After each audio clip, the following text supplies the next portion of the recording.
So we are live. Once again, it's been a long time since we've done a live like this on a Sunday, but I'm glad to be doing it on a Sunday that we finally get a win. I am super excited about the win, and we got a lot to cover. We're gonna cover quite a few things, but I'm gonna wait for a few moments. Just let a couple of people get in here. I'll probably have at least one guest on at some point coming up soon. So I'm excited about that. If you guys have any questions, comments, things like that, I'm interested to see what you guys have to say out there. Some of your commentary as well. But salute to all the One Carolina faithful, the ones that have held it down in my absence. I know you haven't seen much content as of late, but that's something that will change. Definitely change now and in the future moving forward. So I look forward to being around more for you guys, man. It's been a journey to say the least, but we're gonna get to it regardless. So salute to you guys. Trying out some of my new software, so I may not see all the comments right away, but I am gonna try to pull these up here in just a moment. All right, let's see here what we got. Yeah. I see a few people here. Willie Smith says, keep pounding.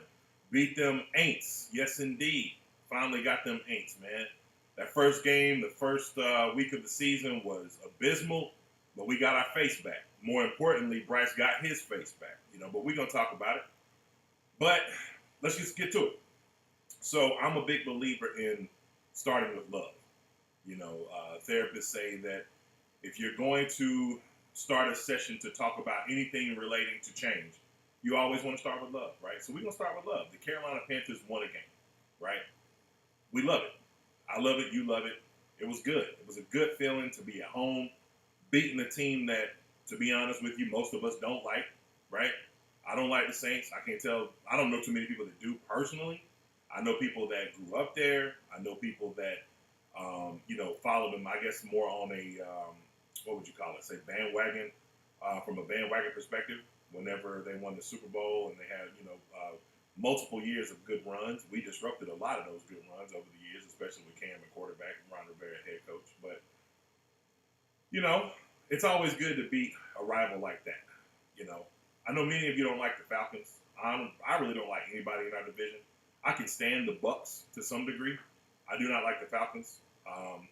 And honestly, I would say probably more hanging on the Sean Payton reason. I did not like Drew Brees, right? But I just didn't like the Saints primarily because of Sean Payton, right? But the story, them winning the Super Bowl the year that they did, especially considering what that city went through, very similar to some things that my own hometown, Asheville, North Carolina, went through with Hurricane Helene. They went through it with Hurricane Katrina, and it was an awful situation, and so a couple of years later to win a Super Bowl and to lift that city up, which I'm kind of hoping, hey, for Western Carolina, if we can win a Super Bowl eventually, it'll be cool. But, regardless of whatever happens, whatever happens. But the point is that Sean Payton, like I said, was the reason, especially when you consider what happened, last week playing the Broncos, the way that situation ended and things that he said after the fact, kind of stands to the reason why I didn't like the Saints for so long, and many of you, I'm sure, are the same way. So, starting with the love, we love that we won that game. We love that we were able to beat the Saints. We don't love that we gave up what we gave up as far as like stats and things like that. But by and large, situation worked out, in our favor, won the game, and that's what's most important. So let's look at some of the play-by-play, some of the stats, see what that looks like, and then go from there. So as we can see, game was 22-23. Panthers win. A couple of really good drives. Total yards, we had 246 to their 427, which is insane.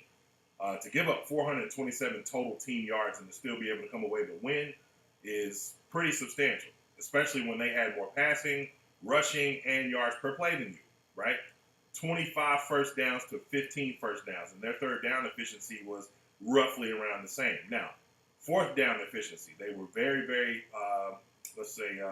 bold and going for it, gambling on their chance to be able to convert on fourth down multiple times. And that was cool, for them, I guess, but it still didn't work out in their favor. Total plays, that's crazy. They ran 74 total plays to our 50.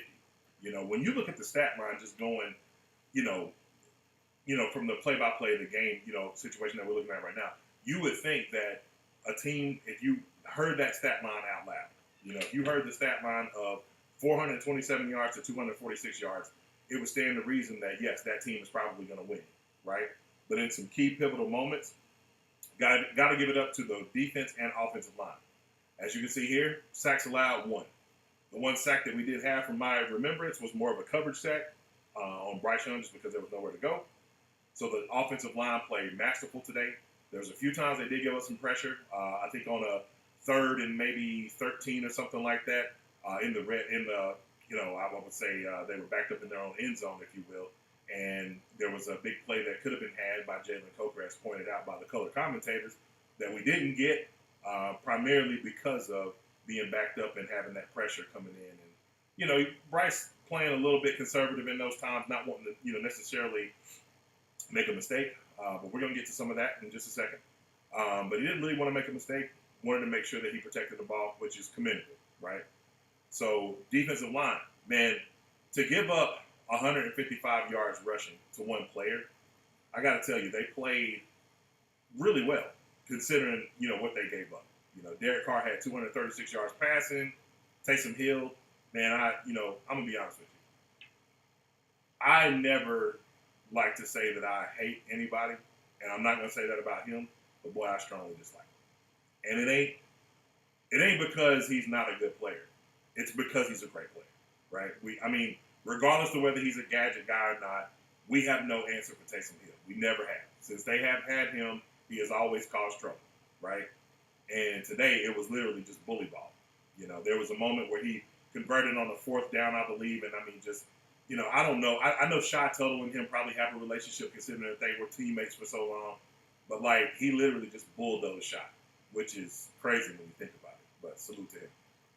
But Alvin Kamara, man, 29 carries for 155 yards. Look, I ain't no hater. You gotta salute and give love where love is due. That's crazy. 155 yards. He been on the tear. I didn't realize this until I heard it on the broadcast. Alvin Kamara, up until the point where I heard it, and I'm sure he's went over that number by this point, but Alvin Kamara had 949 yards on the season at one point in this game, which is nuts. Now, here's the thing. I don't follow the Saints like that, so I can't tell you what that means in terms of, if that's yards that he's accumulated, just from scrimmage, or if that's actual rushing yards. But if it's rushing yards, which it sounds like it was to me, it's amazing to me that that's not more of a story. And I think because of their situation with, record and everything like that is the reason why it's not, considering that he's, pretty much rivaling Derrick Henry, at this point. So it seems to me like it should be more of a story, but it's not. But regardless, it is crazy to have 155 yards in a game. Taysom Hill was 5 for 19. Jordan Mims, whatever. So I ain't really worried about them. We're going to look at what we've done. So I'm not even going to go to Bryce Young yet. We're going to come back to that. Chuba Hubbard, 15 carries for 72 yards. There were times where you, and everybody else scratching our heads, questioning, trying to figure out, what is the real plan here? Chuba Hubbard would, carry the rock for 5-6 yards, and then we go to a screen pass. Chuba Hubbard would carry the ball 2 or 3 yards, and then we go to some kind of trickeration play where we, you got one guy running this way, a little misdirection. It's just if you got a back that's averaging, I don't know, something like 5.3, 5.5 yards a carry, why didn't our guy get 29 carries? This game could have probably been out of reach for the Saints if our guy got the same amount of carries. Especially when he's showing you, hey, I'm capable. Especially when your offensive line, especially those $200 million guards that we got, are parting the Red Sea. Why is that not happening more? I don't know, but that's something we'll talk about as well. Xavier Leggett, 1 catch for 6 yards. That seems a little unbelievable, but I guess when you think about that one drop, it makes sense. Devin Tompkins, that was that 1 carry. Oh, excuse me, this is rushing. My apologies. Receiving. Now, that's what we'll get a little bit more to Leggett. 4 for 33, that makes sense, with the touchdown. Jatavian Sanders, big play. Real big play. Surprising that this play, and I'll tell you, this is what's so surprising about it to me. It's surprising that this play was the longest play from scrimmage for the Panthers this year, especially when you consider Andy Dalton's game against the Raiders. I would have thought that the ball traveled more, or there was more yards after the catch, whatever that looked like, but it wasn't. It was with the little guy in the center. But that's neither here nor there. Jalen Coker, man, I don't know how you will scheme him up, but you got to get this guy more involved. I feel like he's more, to me, I feel like Coker, if I had to make a comparison, right? I'm not saying that Xavier Legette is Debo Samuels. Not saying that at all. But I think he has Debo-like quality. I would say Jalen Coker would be more of your Brandon Ayuk. I think he's more your, legitimate route runner, kind of a route runner specialist, already kind of familiar with what he can and can't do on the field. And he's got deceptive speed. Like, he didn't run a fast 40. I know that was one of his knocks. But I love hearing what Smitty talked about with him. Is like, he's just a savant when it comes to, like, route running and just understanding where to be and how to create separation, how to see open space, And one of the things that I loved was there was like I guess a kind of a swing pass to him in the flat. And that happens, like, and it really, I can understand, like, okay, so I'll give Dave Canales some credit here on this level, right? Dave Canales understands that Bryce playing point guard, real fast screens, dump off passes, things like that. I think some of this is wanting to play conservative because of Bryce's potential limitations. The other of it is wanting to kind of use what his strengths are to his advantage. So there was one play, I don't have it clipped, where Bryce Young kind of threw it off, little swing pass to Jalen Coker. Same thing they tried to do on that drive where there was like 4 straight screens, which we'll talk about that in a moment. But it was a similar situation. He tries to dump it off to, or he does dump it off to Jalen Coker, and Jalen Coker takes off down on the sideline and sets up what would be the Xavier Legette touchdown. And, like, we saw Bryce do that a lot at Alabama, right? And so it just does make you wonder, like, if you got the right guys in here that were the right fit or molded the right guys to the system, you could probably see more of this happen. You could see a lot more of it happen, especially when you consider, like, this is the second week in a row where Xavier Legette, and this is something that needs to be, really addressed. Xavier Legette is a threat in the red zone, amazing in the red zone, but he's become kind of a liability when it comes to stretching the field. Now, he had that one great catch in the middle of the field on a really key drive to set us up for a scoring drive.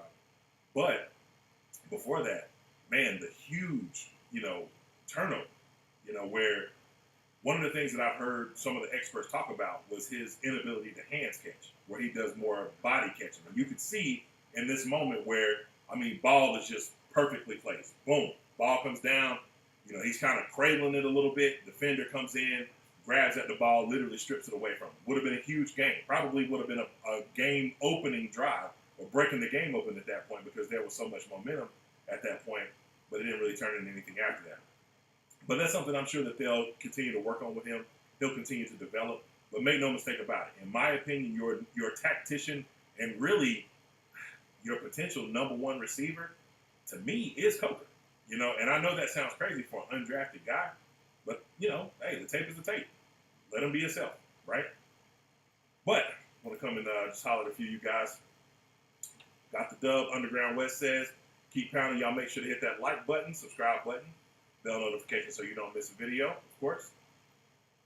But now, let's get to some sound, because this is where it gets interesting. Like I said, starting off with love, so we're going to keep it positive for now. Let's listen to Bryce Young talk about the win. Bryce coming off a 5-game losing streak. Fans are so loud on their feet. Talk about what this one means and what it feels like in this moment. Yeah, this is huge. One game, obviously, we got to keep building, keep doing things, clean stuff up. But, 24-hour rule, we'll enjoy it while it is. And then, we'll clean up on Monday. Talk to me about winning touchdown drive. It started with that huge chunk play to Legette and then go from there. What did you see? Yeah, great job up front. Had all day, great job with protection. X ran a great route, made a play in a big moment. And really just for me, trusting my guys. Great call, great execution all along, and we got to keep stringing them along. We've talked about how you have been able to learn, not just while playing, but also on the sidelines, watching Andy Dalton. What improvements have you felt from yourself and from this offense that will help you as you move on to Germany? Yeah, just being more comfortable in the system. Spending all the time just watching and growing, trying to take mental reps, and really trying to just take ownership of the system. Still got improvements to make, but we're definitely grateful for this one. The smile's not going away for 24 hours, is it? Nah, probably not, but we'll be back to work soon. Enjoy it. Congratulations, Bryce. Hey, man. Salute to Bryce. It's... I know this is one of those subjects that you can continue to keep harping on, right? I mean, it's hard not to. It's been the story, all year long. But, I think there was Jake Delhomme that said something like, he was happy to see Bryce smiling. It's really cool to see someone that's been through so much adversity be able to rise above it. Because I don't think that the adversity, and I've been quiet on a lot of my takes. I don't go full throttle on how I should. I feel like, and I think to be an objective, but also to be a, really an entertaining content creator, you kind of have to jump out there sometimes. And I mean, there was a few times, last year that I did kind of jump out there with some of my takes, and some of them weren't so great, and that's okay. I'm willing to live, with however the chips may fall, because it's not so much about me or anybody else being right. It's about the situation getting right? And so that leads me to my next circumstance. Let's listen to Dave Canales' clip in the press conference talking about that one drive in particular that I don't think any of us were really happy about. That series played out, it was the plays just went to those spots, one of them was a screen with an aggressive, part of it as well. But they had a great call. I thought they had, really better calls on two of those screens than we had, and then we just missed the throw on the second down to Xavier that I thought we had a chance on. Yeah, those are ones I'll look at, and sure I'll be kicking myself for. I'm gonna play that one more time. Yeah, and the way that series played out, it was the plays just went to those spots. One of them was a screen with an aggressive, part of it as well. But they had a great call. I thought they had, really better calls on two of those screens than we had, and then we just missed the throw on the second down to Xavier that I thought we had a chance on. Yeah, those are ones I'll look at, and sure I'll be kicking myself for. You know how people say you can look at speech patterns, you can look at the way people talk, the confidence, the way that they answer questions, to tell whether or not there's some truth and maybe some a little bit of stretched truth in what they're saying. I hear a lot of stuttering, something that you don't normally hear when you listen to Dave Canales talk. He's very sure about himself, very confident, right? Which is a good thing, great thing. You want him to be that way. But to me, this is more multi-layered than just what's being said. Listen to it one more time. And how did that? Yeah, and the way that series played out, it was the plays. It was, and I know it's in the moment, man. I know it's right after a game. You're getting grilled. You know what I'm saying? I get it. It makes perfect sense. But it wasn't the only drive where you threw screens multiple times. It was not. Simply not. Right? And you got to ask yourself a question.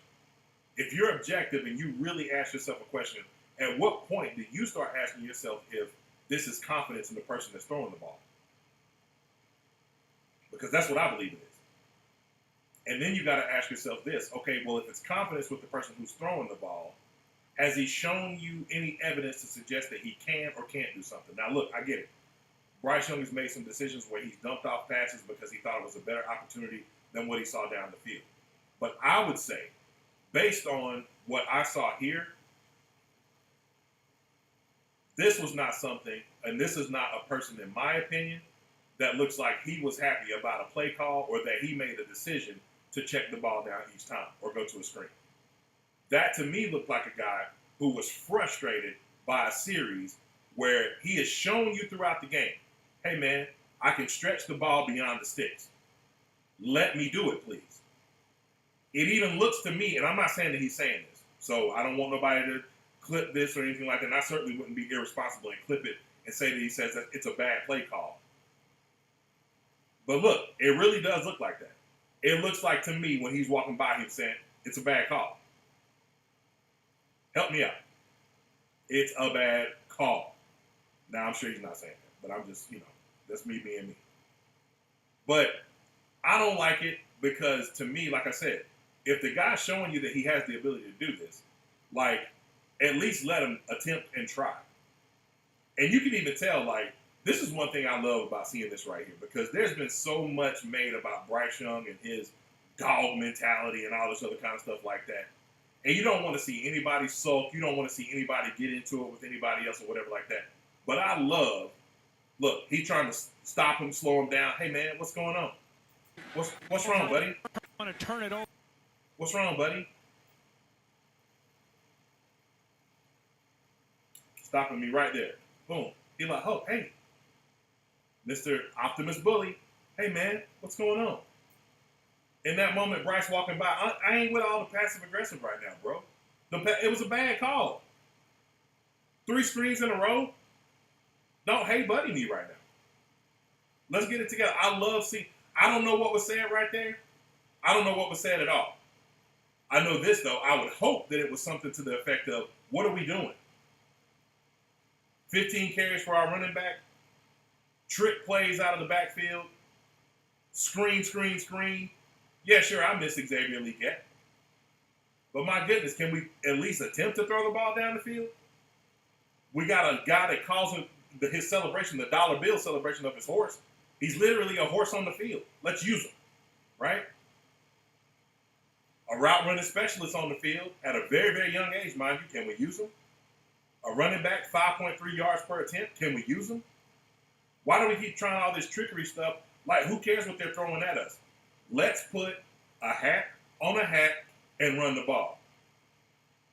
Dare your defensive line to line up with our offensive line, $100 million, middle part of that offensive line, and a guy who I'm glad is finally starting in Christensen, or get an opportunity, I should say. And let's go man for man. And I'm going to dare you to stop it. And I'm going to impose my will on you and demoralize you with the run. Why? So that the one play that we saw early in the game, I remember seeing it when it happened. Chuba Hubbard had just ran for like 5-6 yards, right? They get a first down. On first down, they're set up in, it almost looked like some kind of 12 personnel just, stacked or whatever. And you could see they were single high safety. I'm like, oh man, this is it. Bryce Young goes play action, lets one fly to David Moore. David Moore drop, right? Ball right where it was supposed to be. Announcer tried to say, oh man, he's got to put that ball. Man, that ball was perfectly placed. And guess what? Cool. He didn't get it. But at least you gave him the opportunity. Why go away from that? Like, why outthink yourself? Like, bro, just let me cook. I hate to use that adage because it's so overplayed. But, like, if you see that I'm doing it, just let me do it. Give me the opportunity at least. Don't hamstring me. Don't handcuff me. Give me the opportunity to show you that I can do this, unless you don't want to. And that's what leads me to the next point. Look, y'all can say what y'all want to. This is my opinion. I think that I'm not saying that he's intentionally calling plays to try to, I would not be as irresponsible as to say that he is sabotaging Bryce Young. What I will say is that I don't think that he has the confidence in him, and I simply don't think he wants him at quarterback. When I saw him, like, what was it? I don't know, 2 or 3 weeks ago, right? When he says, hey, man, this is about Andy Dalton, when he was asked a question about Bryce Young. And it's like, man, what do you mean, man? You were the one that told it. You came here and told us that you saw this guy and he was high on your draft board. You wanted to develop him. I'm sorry. Unless it has gotten so bad in the locker room, unless Bryce has been so dismissive, so passive-aggressive, so smug, that it would break and tear the relationship apart. Like, why is our main focus not trying to develop this guy? Why are we holding back, right? And I'm not looking at the comments right now. I don't even know if anybody's commenting to begin with, because I know I'm just getting started again. Who cares? I'm just talking. So I don't know what many other people are saying or what they think. I'm just telling you what I think. What I think is that he just doesn't want Bryce as his quarterback. I think he would prefer Andy Dalton. If Andy Dalton could come in and play right now and be available. I mean, there was a few times in this game when Andy, because apparently Andy was, the backup in this game, and clearly you can see him on the sideline. And there were a few moments where I thought, like, man, Bryce really only got, like, a punter's chance. And it's just like, if it don't work out, they going to snatch him and put Andy in. I mean, that's it. It's a wrap. Then we can move on. And that still may be the case. For all I know, this might have been just enough for the trade value for him to spike up and then to get rid of him. But I have a question for you, the viewer, the team, the fan of the team. Do you, personally, if you keep seeing flashes like this, and I'm not saying it was perfect because it wasn't, right? There was a few times there was a throw to David Moore in double coverage that could have been picked by Alontae Taylor. So it wasn't perfect. But was it good enough for what we need right now? Yes. The strike that he took to Jatavion Sanders to set up the game-winning touchdown, man, I literally posted a clip on Twitter where I was screaming at the TV. Why? Because I'm like, man, if you at least take the shots, take the opportunities, take the attempts. I don't care what you think about the kid's arm strength. Just try it. If he doesn't have any arm strength, then guess what? Get rid of him, right? But don't not give me an opportunity to be able to show it. But when you throw passes like that into coverage, especially coverage of a linebacker on a tight end, a mismatch, guess what's going to happen more often than not? PI. And that's exactly what happened. You got a 50-50 chance for PI to happen. So if that's the case, why are we not dialing up more play-action shots to Xavier Lee, get Coker, or Sanders, or whoever, which, by the way, I love the chemistry that it looks like Bryce and Jatavion Sanders are building. This was a cornerstone game for them, that could potentially be huge moving forward. But why not give them opportunity to be able to build and grow together and take those deep shots, right? That's a chemistry thing. The more they get familiar with each other, what did Xavier Lee say about Dalton early this year? Man, you know how I like the balls, man. You know how he talks, Spurgers. You know how I like the balls, man. Pause. But the point is that you got to be able to. And here's another thing.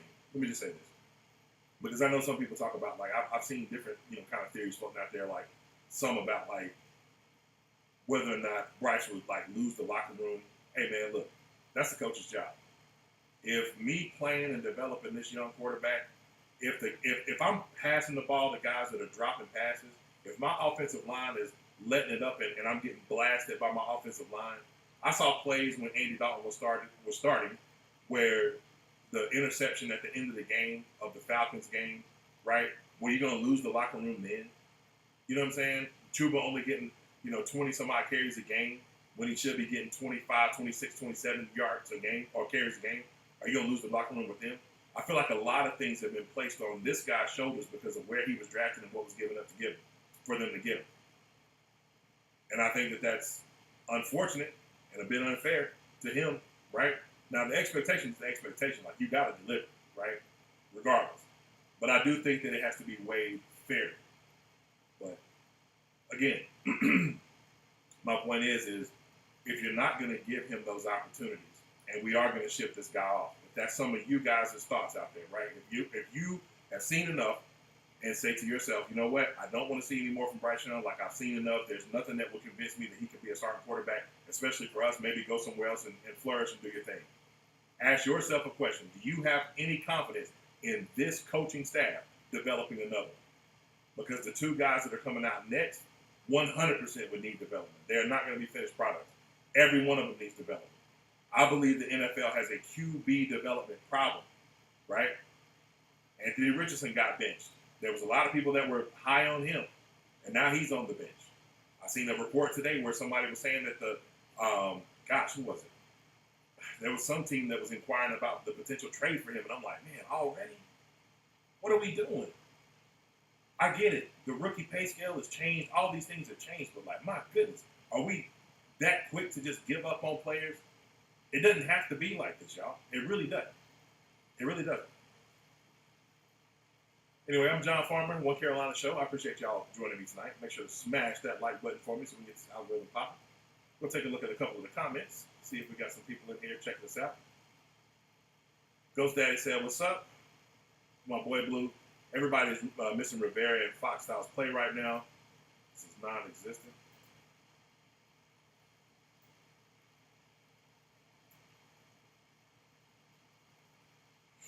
I agree. Aggressive. I like aggressive. I'm not just big on aggressive play calling. I'm big on gambling. I'm big on believing in personnel, knowing what personnel groupings are where. But here's what I'm like. Okay, so I do want to give Canales. I want to grant him some mercy, right? He was a play caller for 1 year. You know, this is not something. This is not easy. The NFL is not an easy business, and you're not working for the easiest owner to work for. This owner has a quick trigger finger.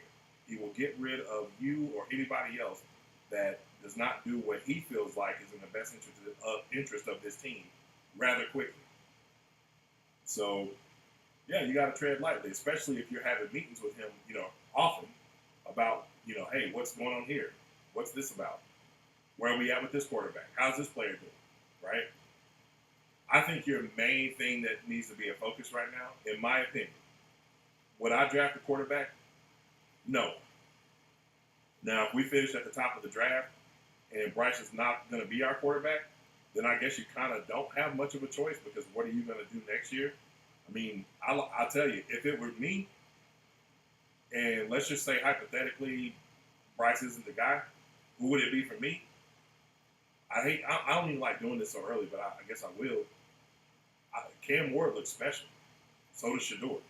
I don't think Shador is going to come here because I don't think his dad will let him. And I had a conversation with a friend who says, like, man, do you think that he would be that bold to do that? Of course. Why? Because he would.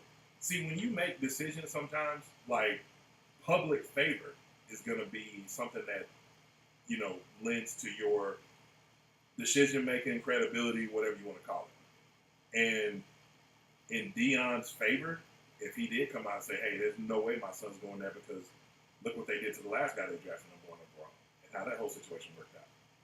All he would have to do is pull clips from people like Mel Kiper and, a million others talking about how terrible David Tepper is as an owner, right? And that's going to be his, I guess, credibility, if you will, right there. Now, there'll still be some pushback, but, whatever. But no, I would not. My focus would be drafting a quarterback. There were a couple of times in this game today where I saw an opportunity for us to be in 4th and 5, 4th and potentially 10 situation if we had a pass rush. Now, they did get to the quarterback a couple of times, half a sack anyway, right?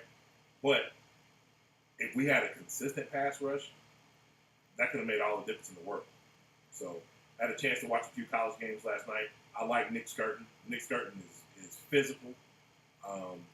I like James Pierce. I worry about James Pierce just a little bit. He's a little undersized for his position. But, man, he's aggressive. I like Abdul Carter. I think Abdul Carter, I don't think he has as high a motor as guys like Pierce or Skirton, but there's some guys up there, man. There's guys at the top of this draft. We're going to be right there in position to be able to, get one of these guys. So it'll be interesting to see, what happens or how this works out. But, that's stuff for down the road. The thing I want to be happy about right now is the fact that we actually got the win. This was a very hard-fought win. I want to listen to a little bit of Dave Canales' in-game or in-locker room speech. Can you win the game in the first quarter? No. Can you win the game in the second quarter? No. Can you win the game in the third quarter? No. Can you win the game in the fourth quarter? Finish. Okay, we got a couple guys, okay? Charles Harris had a half a sack. Clowney had a half a sack. We got to go 2 times here. Chuba Hubbard had 1 touchdown. Chuba Hubbard had another touchdown. Okay, hey, that's us. Finish. Finish everything we do. Don't pass judgment on what's going to happen in the game. Keep playing, keep playing. That's what we did. Mike Jack on the big stop right there. Hey, you guys did so good. We got a victory Monday. Here we go.